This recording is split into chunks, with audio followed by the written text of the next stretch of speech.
Hello friends, welcome my H medicine channel.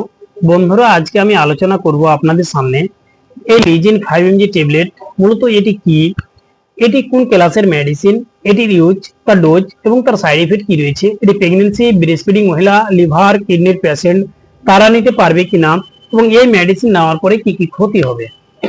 তাই এই সমস্ত বিষয়গুলো জানার পূর্বে আপনাদের কাছে রিকোয়েস্ট, আপনারা চ্যানেলে নতুন হয়ে থাকেন চ্যানেলকে অবশ্যই সাবস্ক্রাইব করুন এবং ভিডিওকে লাইক, শেয়ার, কমেন্ট করতে ভুলবেন না এবং অল নোটিফিকেশন অবশ্যই অন করে রাখবেন, যেন অল নোটিফিকেশন অবশ্যই অন করে রাখবেন যখনই আমি ভিডিও আপলোড দিই যেন আপনারা সঙ্গে সঙ্গে পেয়ে যাবেন।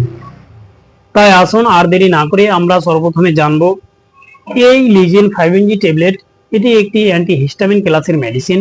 তারপরে আমরা জেনে নিব এই মেডিসিনের মধ্যে কি কি কন্টেন্ট রয়েছে। এর মধ্যে যে কন্টেন্ট রয়েছে সেটি হচ্ছে লিভোসিট্রিজিন, এটি নিয়ে গঠিত হয়েছে এই লিজেন 5mg ট্যাবলেট। আসুন এবার আমরা জানবো এই মেডিসিনের ইউজটা কি, এই মেডিসিন কখন কোন সমস্ত পেশেন্টকে ডাক্তারবাবুরা নেওয়ার নির্দেশ দিয়ে থাকে। বেশ কিছু ডিজিজের ক্ষেত্রে নেওয়ার নির্দেশ দিয়ে থাকে, যেমন যে কোনো ধরনের আপনার অ্যালার্জি, এছাড়া নাক বন্ধ হয়ে যাক। এবার যে কোনো ধরনের অ্যালার্জি বলতে বোঝানো হয় যেমন allergy, rhinitis, dust allergy, cold allergy. এছাড়া অনেকেরই ছোট যে বিষাক্ত প্রাণী যেমন পিঁপড়ে, মাকড়সা বা এ ধরনের আর কিছু যে প্রাণী রয়েছে, এরা যদি কামড়ের ফলে অনেকের অ্যালার্জি হয়ে যায়, বা আরশোলায় কামড়ের ফলে কিংবা আরশোলা শরীরে পড়লে কিন্তু অ্যালার্জি হয়ে যায়।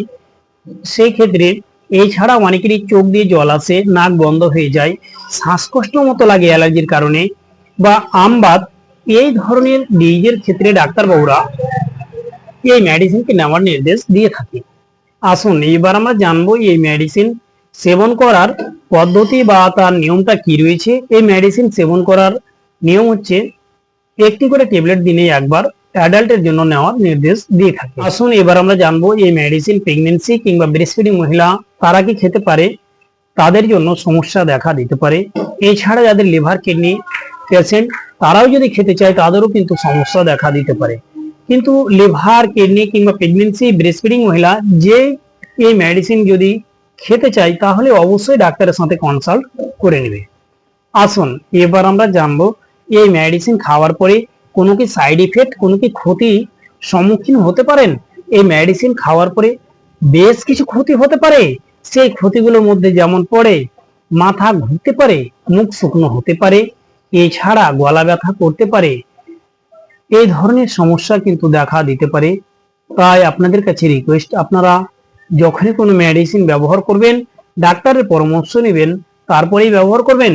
ডাক্তারের পরামর্শ ছাড়া কোনো মেডিসিন আপনারা ইউজ করবেন না। তাই এরপরে কোন মেডিসিন বা কোন টপিকের উপরে ভিডিও পেতে চান কমেন্ট করে জানিয়ে দিবেন আপনাদের মতামত। আমি সেই টপিকের উপরে ভিডিও নিয়ে পরবর্তীতে লিজেন্ড হব। তাই ভালো থাকুন, সুস্থ থাকুন, আসি পরে ভিডিও আবার দেখা।